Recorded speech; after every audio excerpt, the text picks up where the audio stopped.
Halo, assalamualaikum. Oke, di video kali ini kita akan membahas materi identitas trigonometri. Tapi sebelumnya jangan lupa di subscribe ya. Terima kasih. Oke, langsung aja kita bahas. Di sini kita akan membahas tadi identitas trigonometri. Nah, apa sih identitas trigonometri itu? Nah, di sini definisinya yaitu suatu kalimat terbuka yang dapat memuat fungsi-fungsi trigonometri dan bernilai benar untuk setiap penggantian variabel dengan konstan anggota domain fungsinya. Oke, untuk lebih jelas, coba perhatikan. Nah, di sini saya punya sebuah segitiga nih dengan sisi miringnya yaitu C, sisi tegaknya yaitu A, dan sisi sampingnya yaitu B. Nah, di sini sudut alfa misalnya. Nah, untuk di kelas sebelumnya kalian sudah mempelajari mengenai perbandingan trigonometri, di mana ketika untuk mencari sin alfa. Nah, dari segitiga ini mencari sin alfa apa yang didapat, yaitu sin depan per miring atau sin demi, gitu ya. Atau di sini berarti kalau sin alfa yang ditanya berarti sin alfa sama dengan A per C, gitu ya. Kemudian kalau yang ditanya cos, alfa berarti gimana? Kalau ditanya cos alfa yaitu cos alfa sama dengan cosami samping per miring, berarti B per C, berarti cos alfa sama dengan B per C. Nah, selanjutnya kalau untuk tan alfa, tan desa, ingat ya, tan desa depan per samping, berarti A per B. Nah, selain itu kebalikannya pun ada, yaitu kebalikan dari sin yaitu kosekan. Nah, kalau kosekan alfa berarti kebalikan dari sin yaitu A per C, berarti dia kosekan alfa sama dengan C per A. Begitu juga untuk sekan alfa. Sekan alfa adalah kebalikan dari cos alfa, maka sekan alfa sama dengan C per B, kebalikan dari cos alfa tadi ya, yaitu B per C.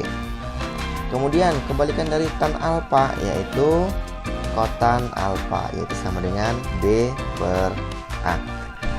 Oke, dengan mengingat rumus-rumus yang tadi, rumus-rumus perbandingan trigonometri tadi, nah ini dari sini alfa sama dengan A per C, cos alfa sama dengan B per C, dan seterusnya. Nah, di sini kalau seandainya yang ditanya itu adalah sisi-sisi dari segitiga ini, misalnya yang ditanya di sini adalah C atau sisi miringnya yang ditanya, maka rumus yang bisa kita gunakan yaitu rumus Pitagoras itu ya, yaitu A kuadrat tambah B kuadrat sama dengan C kuadrat. Nah, sekarang dengan menggunakan rumus Pitagoras ini kita akan menemukan rumus-rumus yang termasuk ke dalam identitas trigonometri. Nah, bagaimana caranya? Yang pertama, bentuk rumus Pitagoras ini A kuadrat ditambah B kuadrat sama dengan C kuadrat. Ini semua ruasnya, ruas kiri dan ruas kanan kita bagi dulu dengan C kuadrat, gitu ya. Nah, artinya A kuadrat dibagi C kuadrat, maka sama dengan seperti ini ya, A kuadrat per C kuadrat. Artinya semua ruas akan kita bagi menjadi C kuadrat. Nah, kemudian ditambah B kuadrat per C kuadrat sama dengan C kuadrat per C kuadrat. Nah, selanjutnya kalau A kuadrat per C kuadrat berarti bisa kita tulis seperti ini. Nah, A per C kuadrat gitu ya, ditambah B per C kuadrat sama dengan, nah di sini C kuadrat per C kuadrat sama dengan 1. Nah, selanjutnya nih, kita ketahui tadi di perbandingan trigonometri A per C itu apa tadi? A per C sama dengan sin alfa. Maka di sini A per C kuadrat berarti sama dengan sin kuadrat alfa. Kemudian ditambah B per C. B per C tadi apa? B per C adalah cos alfa, berarti B per C kuadrat sama dengan cos kuadrat alfa, maka sama dengan 1 di sini. Nah, di sini rumus pertama. Nah, rumus ini adalah rumus yang dikatakan dengan bentuk identitas trigonometri, gitu ya. Oke, nah apakah ada bentuk lain selain dari rumus identitas trigonometri ini? Sin kuadrat alfa ditambah cos kuadrat alfa sama dengan 1.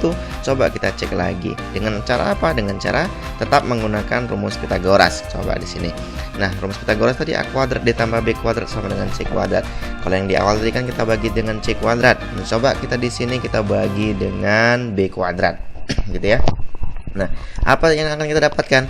Berarti di sini A kuadrat dibagi B kuadrat. Nah, oke, ditambah B kuadrat per B kuadrat sama dengan C kuadrat per B kuadrat gitu ya. Nah, bisa kita tulis A kuadrat per B kuadrat sama dengan A per B kuadrat ditambah, nah di sini B kuadrat per B kuadrat sama dengan 1. Oke, ditambah 1 sama dengan C kuadrat per B kuadrat. Oke, di sini kita tahu tadi A per B tadi apa? A per B ini sama dengan tan alfa. Berarti karena dia kuadrat, berarti tan kuadrat alfa ditambah 1 sama dengan, nah C per B di sini. C per B tadi apa? C per B di sini adalah sekan alfa. Maka karena dia kuadrat berarti menjadi sekan kuadrat alfa. Oke, ketemu rumus berikutnya. Gitu ya. Oke, selanjutnya kita coba temukan rumus yang lain. Nah, dengan cara yang sama menggunakan rumus Pythagoras, A kuadrat tambah B kuadrat sama dengan C kuadrat. Kalau di sini akan kita bagi dengan A kuadrat, apakah akan mendapat rumus yang lain? Berarti di sini A kuadrat dibagi A kuadrat, berarti A kuadrat per A kuadrat ditambah B kuadrat per A kuadrat gitu ya, sama dengan C kuadrat per A kuadrat. Nah, oke, bisa kita tulis A kuadrat per A kuadrat sama dengan 1 gitu ya.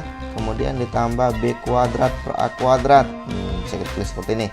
Sama dengan C kuadrat per A kuadrat. Bisa kita tulis menjadi C per A kuadrat.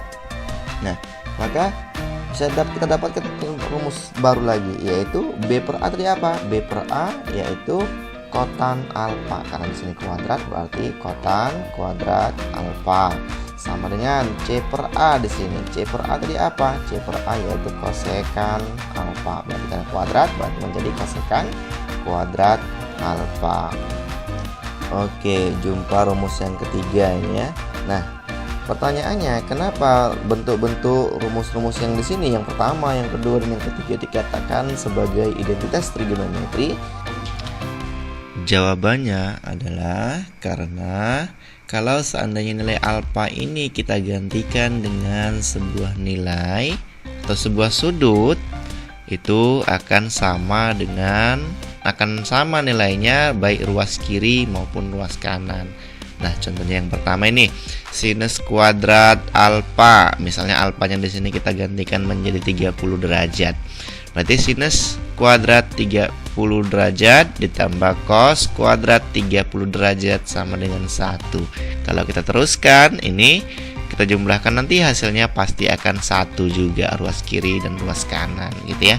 Begitu juga seterusnya. Oke, terima kasih sudah menyaksikan video ini.